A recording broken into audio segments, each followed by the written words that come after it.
A longa franja era capaz de esconder seus olhos castanhos e metade das sardas do seu rosto, mas não a expressão de decepção enquanto avistava pela janela do ônibus lotado o caótico trânsito que se postara, mais firme do que esperava, entre ele e o hospital. Faltavam apenas algumas quadras, porém já não podia mais controlar a ansiedade.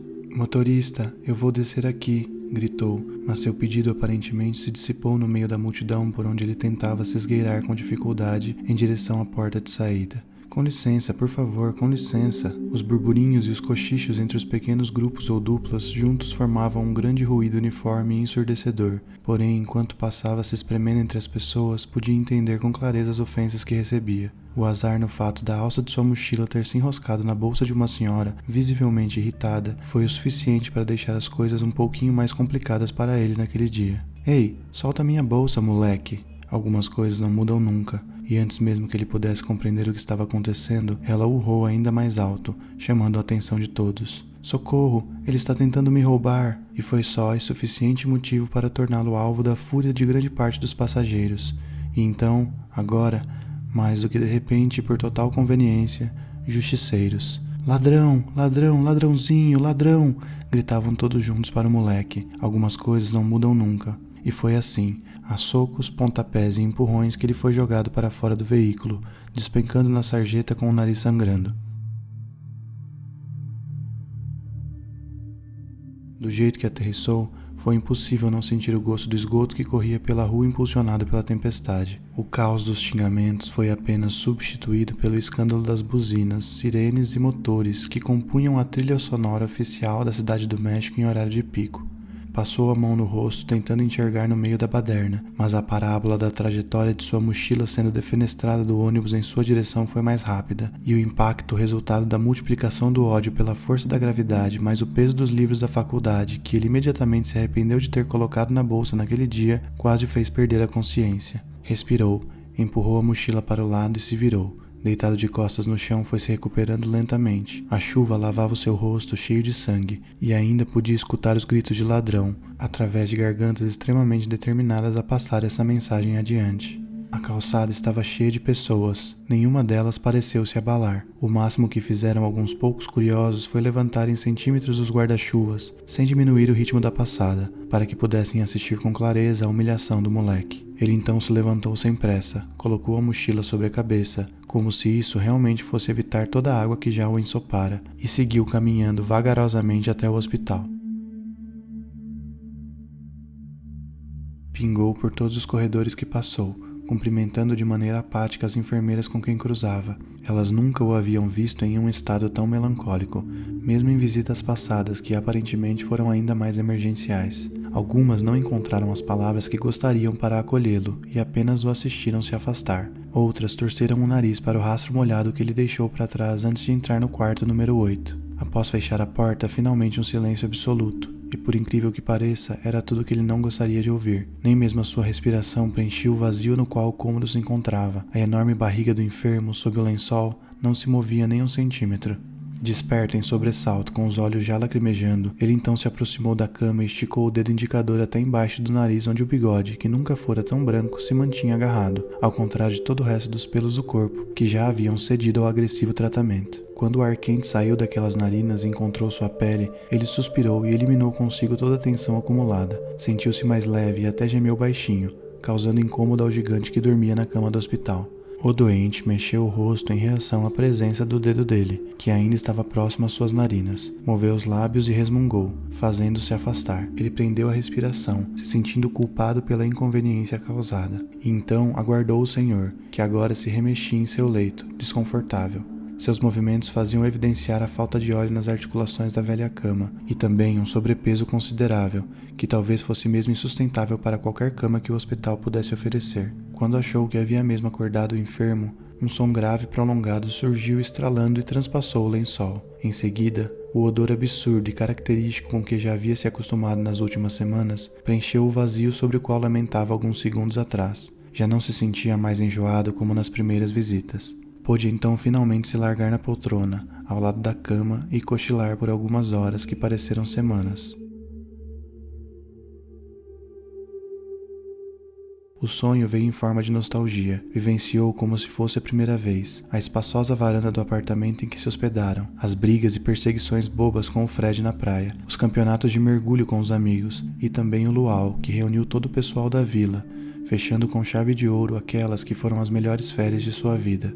Acapulco jamais perderia magia, ainda que sua última visita à cidade não tenha sido exatamente uma passagem que gostasse de se lembrar. Fora em missão, em nome de Francisca, que com o menino na barriga pedira a ele que convencesse Fred a voltar para casa. O amigo nem lhe deixou argumentar e antes de subir num barco de pesca, entregou-lhe um bolo de dinheiro dizendo: "Fale para ela resolver isso sozinha, pois eu não posso mais ficar por aqui." Quando retornou com a resposta para Francisca, ele preferiu interpretar do jeito mais esperançoso possível, mas infelizmente ela decidiu resolver isso sozinha, e sozinha investiu todo o dinheiro em resolver, eliminando assim as chances que ele esperava ter de ser padrinho daquela criança.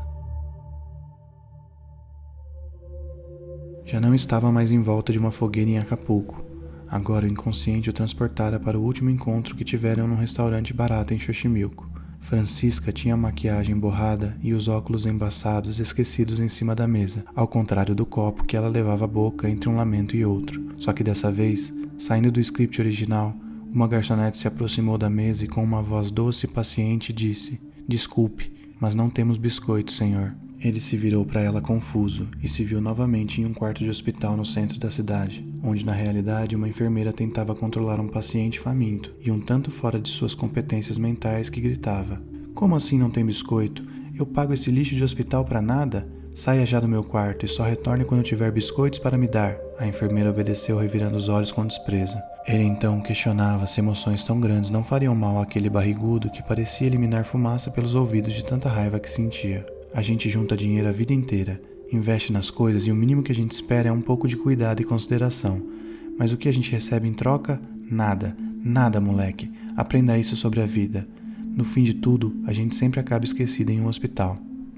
Ele sabia que o biscoito não era o real motivo. Por trás daquela reação havia um desabafo entalado. No entanto, preferiu em silêncio esperar o amigo terminar de esbravejar. De nada adiantaria interrompê-lo naquele momento. Tinha certeza que o assunto chegaria uma hora ou outra, mas antes... "Te pago 5.000 cruzeiros para que desse me compre um cheeseburger, moleque." Pediu, mais como se ordenasse. "Eu não mereço um último desejo?" "Seria como puxar os cabos," o garoto respondeu sem cerimônias e com um leve sorriso. "Eu te pagaria 15.000 cruzeiros para fazer isso," argumentou. "Você está louco, não é?" perguntou balançando a cabeça. "Não, estou falando muito sério. Vamos, pode pegar ali na minha carteira." Se ajeitando na cama e apontando para o armário abaixo da janela. "Te pago 10.000 cruzeiros pelo delivery. Me compre um cheeseburger e com o que sobrar você pode comprar um daqueles sanduíches de presunto que você adora." "Esse tipo de proposta não funciona mais comigo," disse confiante. "Eu cresci, eu mudei." "Ah, que bobagem, moleque. Algumas coisas não mudam nunca." "E então, sem mais rodeios, tem falado com meu filho?" "O gordo?" Daquelas perguntas óbvias que servem mais para ganhar tempo. "E eu tenho outro filho?" rebatendo, já desconfiado. "Ah, sim, claro, falei com ele na semana passada." Na verdade, o gordo, filho, visualizou a mensagem e não respondeu. Mas não era isso que alguém esquecido em uma cama de hospital gostaria de ouvir. "Mas e aí? O gordo está bem?" "Ele está ótimo," tentando e falhando miseravelmente em parecer tranquilo. As perguntas encaminhavam-se para onde ele realmente não desejava. O gordo já nem era mais gordo. Depois da cirurgia de redução do estômago, muito suplemento e academia, ele havia se tornado um brutamonte cheio de gel no cabelo. De fato, ele estava ótimo. Em sua última foto no Instagram, publicada no dia anterior, ele dividiu o quadro com algumas garotas quase nuas em uma festa de Spring Break. Ele está muito focado nos estudos, aproveitando tudo que a América tem para oferecer. "Fico muito feliz em ouvir isso. Que bom que ele está fazendo bom uso do dinheiro que investi. Aquela faculdade é caríssima, mas é uma das melhores do mundo." Uma pausa constrangedora. Só porque há quase um ano atrás o enfermo havia cogitado pagar os estudos do moleque com quem conversava, mas desistira após analisar friamente suas economias ao se deparar com um reajuste deselegante da mensalidade da Universidade Americana, onde o filho gordo já estava há 2 anos ininterruptos. "Ele disse se tem previsão de vir nos visitar?" "Disse, claro. Ele sempre fala sobre isso, já fazia muito tempo, mas um pai nunca perde as esperanças de ver o filho pródigo. Não seria ele o responsável por acabar com isso. Falou que está bem enrolado com os estudos, mas que está se organizando para conseguir pegar um avião e passar alguns dias com o senhor." O homem sorriu e o moleque sentiu remorso.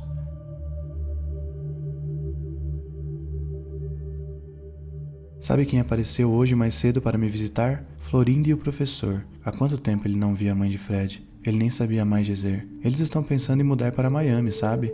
Me pareceram bastante felizes. Quer dizer, ela é a mesma rabugenta de sempre, quando tem a oportunidade. Sabe o que ela me disse, moleque? O senhor não devia reclamar do gordo. Pelo menos tem certeza de que seu filho está bem e seguro. Ao contrário do meu, que eu nem sei onde foi parar com aquele barco de pesca. Você reclama de barriga cheia. O moleque se deu conta de que já haviam se passado 9 meses. Se o menino ainda existisse, estaria para nascer. 9 meses sem falar com Fred, e nem com Francisca. O gordo, então, não dava para estimar. Sabe com quem trombei na rua dias atrás? Achou que a novidade poderia ser interessante. Jaime. Não acredito. Esse homem ainda está vivo?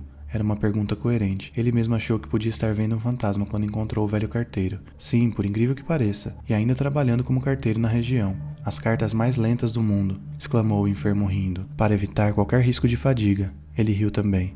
Perguntei para ele como estava a vila e olha a novidade que ele tinha para me contar. Clotilde tem um novo gato. Nossa, o barrigudo fingiu-se surpreso em tom de deboche. Outro gato? Isso mesmo, outro gato, mas esse tem um nome especial. Ramon, e imediatamente ele se arrependeu de falar esse nome, pois a conversa agora acabaria tomando um rumo indesejado. Ramon é? E tentando se segurar. É, ela sempre foi apaixonada por ele. Sim, sem dúvida. Não sei como ela não o enfeitiçou para se casar com ela. Ele tentou consertar o problema com uma piada, mas era tarde demais. Você sabia que ela se ofereceu para pagar o aluguel dele na época que o novo dono da vila anunciou que ia despejá-lo? Só não pagou porque a empresa queria que ela quitasse a dívida toda para mantê-lo. O rapaz responsável pelo financeiro até me ligou para perguntar. Estava inconformado. Como você mantinha esse inquilino? Ele já me deve 3 meses de aluguel. Ele mal sabia que para mim, Ramon já devia 14. O moleque não gostava daquele tópico. Preferiu apenas abaixar a cabeça e se isentar. Sabia que Ramon não fora o homem mais honesto do mundo, mas em sua memória ainda era o pai que nunca teve. 14 meses de aluguel. E eu nunca o despejei. Deveriam me dar um prêmio por isso. O mesmo papo de sempre. Mas eu não podia mais bancar aquele vagabundo, não é mesmo? Eu sabia que quando o novo dono entrasse, ele ia acabar saindo. Não é todo mundo que tem a minha paciência. Por que não deixa isso pra lá? Já passou. Quando chegava a esse ponto, ele não conseguia deixar de argumentar. Olha só como o homem morreu. Por isso mesmo, ele ainda teve sorte. Foi rápido e indolor. Eu trocaria sem pestanejar essa cama de hospital para estar na roda daquele carro a 180 km por hora.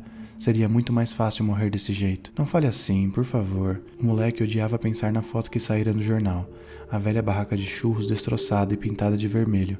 A imprensa mexicana podia ser menos sensacionalista. O velho Ramon morreu sem saber que quase teve a chance de ser avô. Falo, como não? Claro que falo.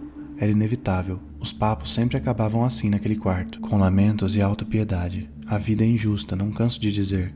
Você ganha dinheiro, paga os impostos, investe todo o resto nas pessoas que ama. E como é o fim disso? Nada de felizes para sempre. O fim disso é esquecido para sempre em um hospital. O medidor cardíaco começou a apitar e o moleque se levantou assustado na direção da cama. Se acalme, por favor, falou dando tapinhas naquele braço volumoso. Esse assunto me deixa exausto, disse respirando com dificuldade e enfim se acalmando. Preciso descansar. Sim, faça isso, tente dormir um pouco, recomendou. Pode cantar para mim, moleque? Ele pediu como fazia todas as noites. Claro que posso, respondeu passando a mão no couro cabeludo do doente, e entoou aquela velha canção que em algum momento da vida pareceu ter se perdido em suas memórias, mas que o costume recente o fez saber de cor novamente. Cada frase, cada pausa, cada tom. Quantas vezes, como agora, a reunião se estendeu, até que chegou a aurora e nos surpreendeu. O gigante fechou os olhos em uma calmaria automática. As estrelas testemunham nosso amor e semelhança. Boa noite, meus amigos. Boa noite, vizinhança. Sentiu a respiração diminuir a velocidade e o pulso se estabilizar, mas continuou até o fim. Prometemos despedirmos, sem dizer adeus jamais, pois haveremos de nos reunirmos muitas vezes mais. Acariciou novamente a careca do amigo e retornou à poltrona para uma noite de sono tranquila. Que bom que chegara a tempo. Valera muito a pena.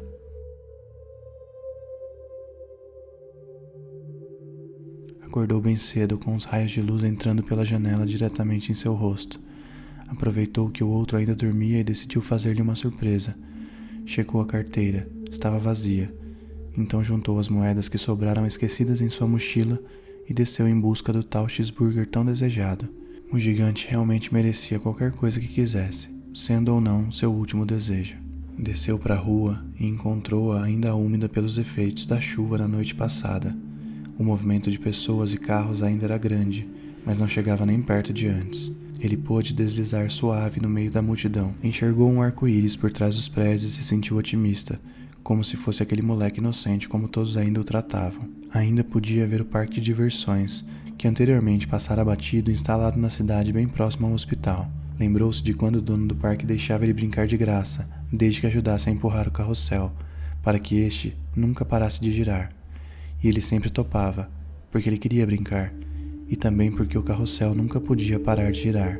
Comprou o cheeseburger e com o restante das moedas escolheu abrir mão do seu sanduíche de presunto, substituindo por um refresco de tamarindo, completando assim o café da manhã do amigo. Se fosse questionado, ele já havia pensado em tudo. Diria que já tomara café da manhã na rua. Aguentaria firme.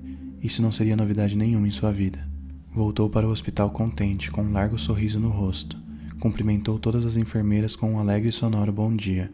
Só perdeu qualquer poder de decisão sobre as suas emoções quando, entrando no corredor do quarto número 8, se deparou com Fred, mais barbudo e mal vestido do que nunca, sentado com as mãos abraçadas nos joelhos, em frente à porta do quarto.